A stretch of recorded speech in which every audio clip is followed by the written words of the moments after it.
আসসালামু আলাইকুম বন্ধুরা, আমি আবার চলে এসেছি একটা আইসক্রিম বানানোর জন্য। ফার্স্টে এখানে আমি দুধ নিছি। তা এখন আমি এর ভিতর একটু ধরেন একটু বলক হবে, তারপরে আমি এর ভিতরে এই গুঁড়া দুধটা দিব। এটা হচ্ছে আড়ং ডেইরি, এটার হচ্ছে পূর্ণ ননিযুক্ত গুঁড়া দুধ, নির্বাচন 25 গ্রাম বি। এটা হচ্ছে ফুল খাঁটি ফ্রেশ গুঁড়া দুধ, বুঝতে হবে আড়ং বলে কথা।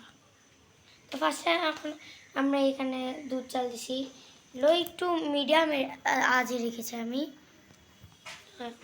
দুধটা একটু চাল,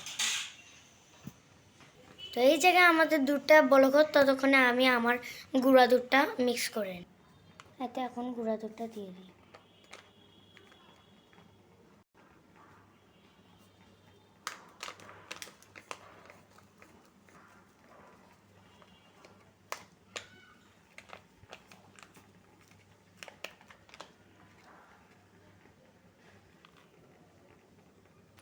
আমাদের এখানে গুঁড়া দুধটা দেওয়া শেষ। এখন আমরা এর ভিতরে কর্নফ্লাওয়ার দেব, যাতে আমাদের এই আইসক্রিমটা একটু জটিল হয়ে আসে। এখানে আমি কর্নফ্লাওয়ার খুব বেশি পরিমাণে দিচ্ছি না, অল্প একটু দিচ্ছি। এখন আমরা এটাকে মিক্স করে নেব, মিক্স।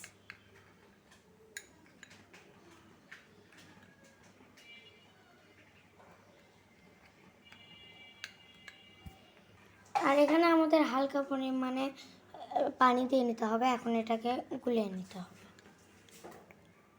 এখানে আমি মিক্স করে নিয়েছি, আমাদের এখানে মিক্স করা শেষ।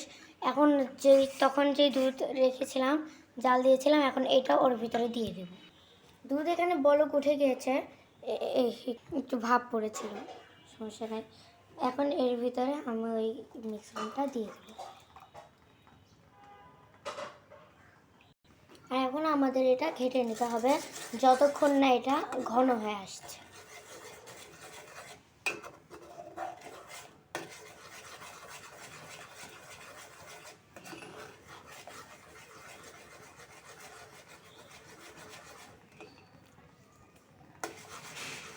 এখনও কিন্তু এটা জাল হয়নি, খাঁটি খাঁটি থাকবে, কারণ এটা শুরুর দিকে যেহেতু দিয়েছি।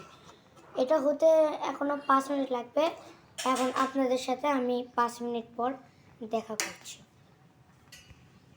5 মিনিট পর চলে এসেছি। এখন এটা অতটাও ঘন হয়নি, প্রায় হওয়ার মতন, অল্প একটু হতে হবে, এখনও হয়নি।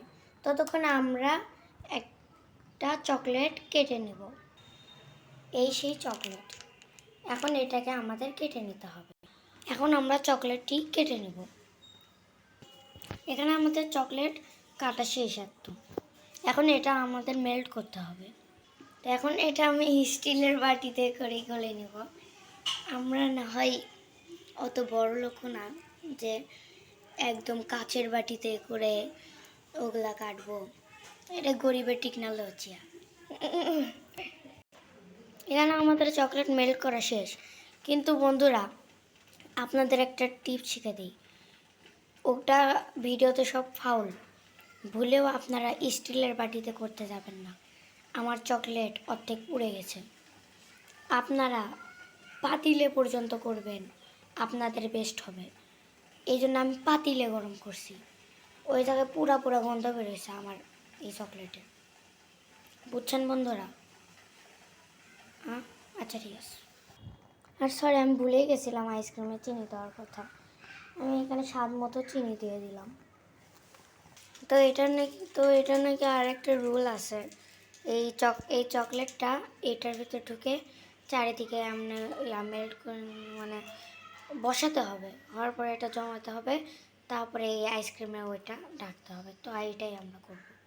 একটু দাঁড়ান, চকলেটটা একটু কমই পড়ে গেছে, তাই এমন দেখাচ্ছে বাইর থেকে।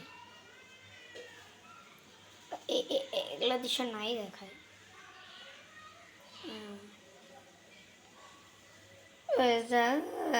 যেমন হওয়ার আগে আইসক্রিম আমাদের বানান শেষ। উপরে একটু ইয়ো ইয়ো বিস্কিটের গুঁড়া দিছি। আর এই তো এই চকলেট গলে কোন দিনও গলে গেছে একদম হ্যাপি। হ্যাঁ এটা এখন এটা ফ্রিজ আপ করবো। ফ্রিজ আপ করে যখন জমে যাবে তারপর খাওয়াটা আপনাদের রিভিউ করব।